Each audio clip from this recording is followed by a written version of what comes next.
마이크로바이옴과 질병, 서구화된 국가에서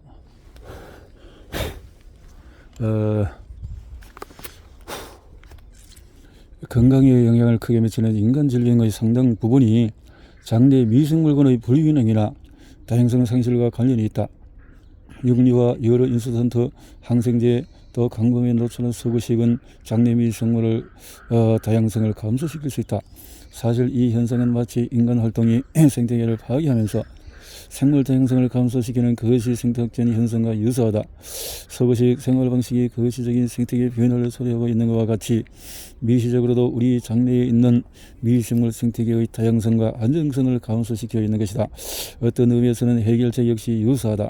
거시적인 생태계의 복원 원칙과 같이 결핍된 장내 미생물을 재도입하고 미생물군의 다양성을 복원하는 것이다. 미생물군은 생후 첫 달 이후에 비교적 안정적으로 자리를 잡게 되지만 생활환경에 의해서 질적으로 또 양적으로 크게 영향을 받는다. 따라서 과거 우리 조상의 생활환경으로부터 크게 변화된 현대인의 생활환경은 미생물군과 인체에 유익한 상호작용을 건강에 유의한 방향으로 변화시켜줄 가능성이 크다. 여러 연구에 의해서 산업화된 국가에서 나타나고 있는 질병과 장내 세균 불균형으로 통칭되는 장내 미생물 생태계의 변화된 패턴 사이에 상당한 연관성이 보고되고 있기 때문이다. 클로스트리디움 디피실 관련 대장염의 경우에 대변 미생물군의 이식이 상당한 효과를 보인다는 점은 이러한 의견을 뒷받침한다. 건강한 사람의 장내 미생물 생태계를 이식하면 대장염 환자의 장내 세균 불균형이 교정되어 대장염으로 회복되기 때문이다. 이런 사례는 인간과 미생물의 공성 구조와 기능을 잘 이해하면 의학적인 난제를 해결하는 돌파구가 될 수 있다는 것을 시사한다.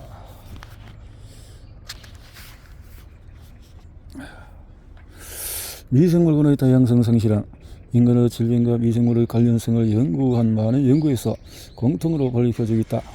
그런 병이나 가면성 대장증후군 같은 소화기 질환뿐 아니라 비만, 당뇨 등의 만성질환 자폐증 같은 신경행동 발달 장애에서도 미생물의 다양한 상실이 보고되고 있다. 따라서 미생물의 다양한 상실은 특정 질환이 아니라 일반적으로 여러 가지 질병을 일으키는 조건일 수 있다. 하지만 다른 시각에서 보면 이러한 연관성은 질병의 원인이 아니라 결과다. 질병에 걸려서 정상적인 기능을 하지 못하므로 장내 미생물군도 변화되었다고 볼 수 있는 것이다. 결국 닭이 먼저냐 달걀이 먼저냐의 문제일 수 있다. 그런데 인간성 문제를 해결해 줄 수 있는 전형적인 연구들에서 생후 측정된 미생물군의 다양성 상실이 12개월이 되었을 때 발생한 습진을 예측하고 이와기에 발견된 미생물군 다양성 상실 소견으로는 7세에 나타나는 전식을 예측할 수 있었다. 이렇듯이 질병이 발생하기 전에 앞으로 발생할 질병을 전형적으로 연구한 결과들은 미생물군 다양성 상실이 많은 질환의 실질적인 원인임을 나타낸다.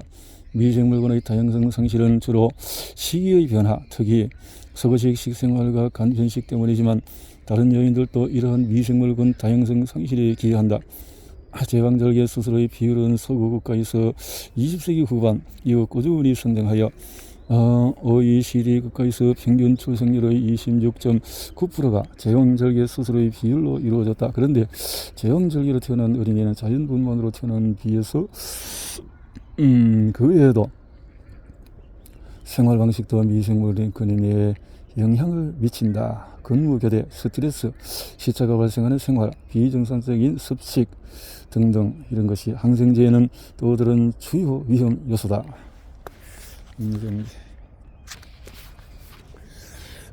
여아기, 아동기 또한 항생제를 많이 사용한 경우에 어린이 전식 아토피, 피부염, 소화 관절염, 비만과 같은 질환의 발병률이 증가하는 양상과 관련이 있다.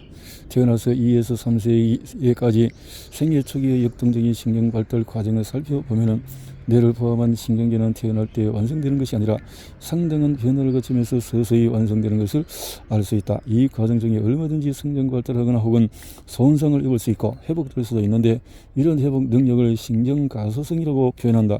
신경가소성은 뇌가 가장 쉽게 변화하는 출생 전후에 뇌 발달에 민감한 기간 동안에 가장 활발하게 일어나는 복잡한 과정이다. 신경망 형성은 임신 27주부터 시작해서 생후 2년 동안에 강화되고 신경망이 가지치기 하여 신경 연결망 네트워크를 넓히는 신경 발달은 2세에서 10세 사이에 빠르게 발생한다.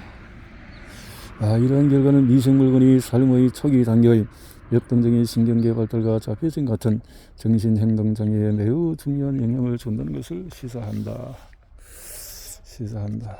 이렇게 해서 장래의 미생물과의 기억관계는 사람과 미생물의 일정을 보이지 않는 기억에 의해서 관계가 형성된다. 태어날 때 산모의 산도를 거쳐 나오면서 질이 있는 미생물과 처음 접하게 되고 영유아 때에 갓 태어난 아기의 뇌는 성인 뇌의 25%밖에 되지 않는다. 나머지는 75%는 태어난 이후에 자란다. 그래서 진행도 흥미로운 점은 아이의 장내 미생물이 성인의 구성과 거의 같아지는 시기가 3세 전후인데 뇌의 신경회로가 기본적인 틀을 완성하는 때 역시 이 시기라는 점이다. 3세 전후에서 이렇게 되어진다라는 거죠. 어렸을 때 장내 미생물이 잘 구성되어 자리를 잡아야 사고와 인지 기능이 정상적으로 발전하는 것을 의미한다. 미생물 가설. 한편 장내 마이크로바이옴의 구성은 지역별 인종별로 상당히 다르다는 것이 밝혀졌다. 장 마이크로바이옴 유전자 차이는 90%에 이를 수 있다. 이런 차이가 지역별 인종별 건강의 차이로 나타나는 것인지에 대해서는 아직 충분한 정보가 없다. 다만 건강의 차이를 가져오는 마이크로바이옴의 구성은 주로 유익균이 유해균에 비해서 충분한지와 얼마나 다양한 견종이 있는지가 중요하다. 따라서 지역별 인종별로 다른 유익균이라 하더라도 충분하고 다양하게 있으면 건강에 좋은 영향을 준다는 점이 중요하다. 동남아시아에 여행을 간 사람이 물만 마셨는데도 설사했다는 이야기를 들어본 적이 있을 것이다. 소위 여행자 설사라고 하는 현상인데 물이나 음식 속에 들어있던 장독소 대장균이라는 특정 여행의 대장균에서 만들어낸 독소가 설사를 일으킨다. 대장균. 이렇게 장내 미생물을 우리가 조절할 수 있다. 인체에서 서식하고 있는 미생물의 다양성 때문에 인간은 여러 종이 살고 있는 하나의 생태학적인 서식지이며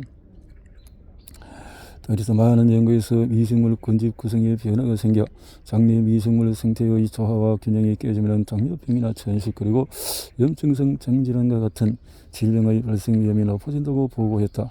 이런 그만큼 장내 미생물군의 역할이 중요하다는 의미다. 인간 마이크로바이옴의 중요한 측면은 사람이나 인구 집단, 나이, 신체 부위에 따라서도 구성 및 기능이 다르다는 점이다. 유전자, 성별, 사회의 지위, 질병 상태, 위치, 임신, 환경 노출과 같은 여러 가지 요인도 마이크로바이옴의 구성과 기능을 형성하는 데 상당한 영향을 미친다. 사람이 호흡이나 식음료, 섭취를 통해서 환경적인 화학물질에 노출되면 미생물의 구성에 기능에 영향을 미친다. 화학적인 것이.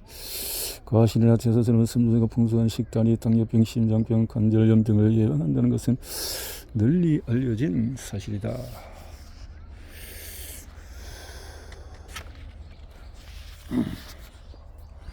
대장내에 서식하는 박테리아, 즉 장내 미생물군이 소화작용에 깊게 관여하고 있다는 사실은 전혀 놀라운 일이 아닐 것이다. 그래서 최근 연구의 결과에서 식이섬유나 귀리, 감자, 콩 같은 식품에 들어있는 저항성 녹말은 분해되지 않은 상태로 소장을 통과해서 대장 미생물에 의해서 발효된다. 사실 대장 미생물은 식이섬유와 저항성 녹말을 이용해서 활발하게 번식하는 한편 박테리아들이 소화기관 내에서 많은 양의 효소를 생성해서 소화를 돕고 있는 것이다. 비피도 박테리아, 프로바이오틱스. 미생물군은 유익균과 유해균의 균형에 인체에 도움을 주는 영양소와 항염증 물질을 만들지만 해로운 독소와 염증 물질 또한 만들어낼 수가 있다. 여러가지 원인을 알 수 없었던 자가면역질환이나 당뇨, 간상동맥질환 같은 병들이 세균의 독소 침입과 관련이 있다는 것이 밝혀지고 있다. 세균이 들어옴으로써 이렇게 운동력의 표성은 면역체계를 발전시키는 역할을 했다. 이렇게 섬유질 섭취가 장내 미생물군을 활성화한다. 아토피, 천식과 같은 알레르기성 질환과 크론병, 궤양성 대장염 같은 염증성 장질환을 포함한 자가 면역 질환이 증가하는 이유는 불과 2, 3년 전과는 크게 다르다. 이는 바로 유해균을 성장시키는 패스트푸드의 섭취나 환경 화학물질에 대한 노출이 늘어났기 때문일 수 있다. 그리고 영양 상태가 장내 미생물과는 면역력이나 만성질환에 영향을 주는 것이 아니라 내 건강에도 정면 영향을 미친다.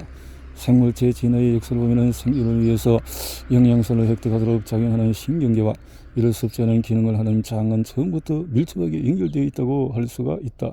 신경전달 물질인 세로토닌의 90%, 도파민의 경우에 50%가 장에서 만들어진다. 이외에도 30가지 이상의 신경전달 물질과 뇌 건강을 향상시키는 역할을 하는 부티르산, 아세트산, 프로피온산 같은 짧은 사슬 지방산들이 장에서 만들어져서 뇌에 영향을 미친다. 따라서 마이크로바이옴의 균형이 깨어지면 건강에 도움이 되는 이러한 물질, 즉 포스트바이오틱스라는 물질이 줄어들어 기분이나 집중력, 활력이 떨어질 뿐만 아니라 자폐증이나 주의력 결핍과 과잉행동증후군 같은 신경발달장애, 알츠하이머 병이나 파킨슨 같은 퇴행성 신경질환이 발생할 가능성이 커진다.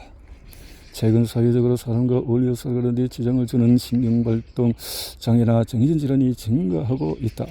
우리가 음식을 섭취하게 되면 효소가 나와서 음식을 구성하고 있는 분자들을 분해하고 장을 통해서 흡수가 되는데 이때에 박테리아 미생물이 필요하게 되어진다. 따라서 장내 미생물군을 활성화하여 소화 기능을 높이고 여러 가지 질환을 예방하기 위해서 식이섬유를 늘려야 한다. 따라서 하루에 50g 이하의 성 바람직하다. 식이섬유가 줄어들면 면역 반응도 제대로 작동하지가 않는다. 자, 그래서 식이섬유의 중요성, 식이섬유의 섭취는 적게 하면서 지방과 설탕을 상당히 많이 섭취하는 서구 식단은 이런 박테리아를 고갈시켜서 기능 장애를 유발할 수가 있다. 더 식이섬유는 콩, 채소, 견과류, 씨앗, 과일 및 곡물 같은 다양한 먹거리를 통해서 섭취하는 것이 좋다. 수용성과 불수용성, 식이섬유 등 모든 유형의 식이섬유를 섭취해야 장내 미생물의 다양성을 유지할 수 있고, 다양한 장내 미생물의 여러 유형의 식이섬유를 이용해서 에너지와 영양소를 충분히 만들어낼 수가 있다. 장내 미생물군을 구성하는 각각의 미생물 성은 좋아하는 특정 음식으로부터 에너지를 얻는데 이 과정에서 음식을 분해하면서 새로운 분자로 변환하여 사람의 에너지 섭취에 도움을 준다. 식품을 어떻게 섭취하느냐에 따라서 장내 미생물군과 다양성에 영향을 미치고 또한 장내 미생물의 활동에 의한 염증과 질병 발생에 영향을 미친다.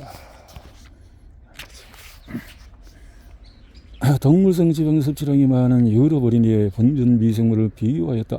두 그룹간의 장내 미생물은 상당한 차이를 보여주었는데 부르키나파소 어린이는 유익균인 박테로이데스가 많고 유해균인 퍼미큐테스가 거의 없었다.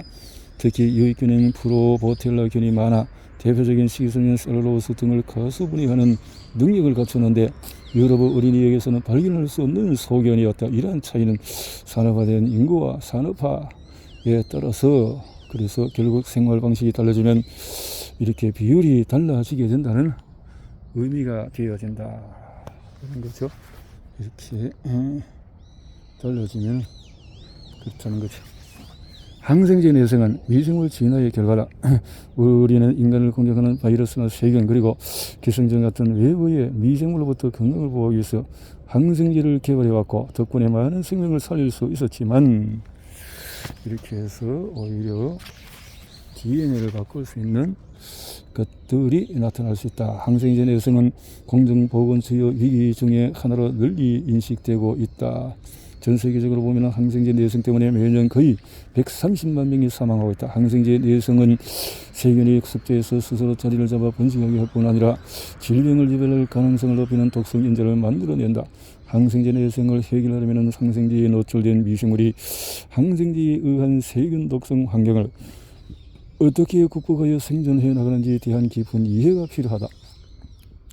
박테리아가 병을 일으키는 메커니즘과 인간의 방어 시스템은 서로 공격과 방어를 하면서 능력을 향상시키기 위해서 수백만 년에 걸쳐서 노력해온 결과다.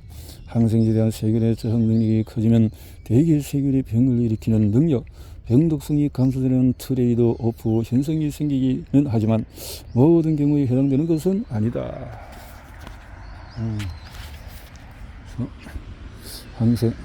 병원체의 항생제 감수성 여부에 대한 결론은 일반적으로 단일 병원체의 견주 세포를 배양하는 검사를 통해서 내린다. 이러한 정보는 단일 견주로 인한 감염 치료에 적합할 수 있지만 다균 감염이거나 병원체 공생 미생물 군집과 같이 있다면 정보가 올바르지 않을 수가 있다. 여러 종의 박테리아가 있으면 서로 플라스미드를 이용해 유전자를 복제하고 전달하여 DNA를 구성을 바꿀 수가 있다.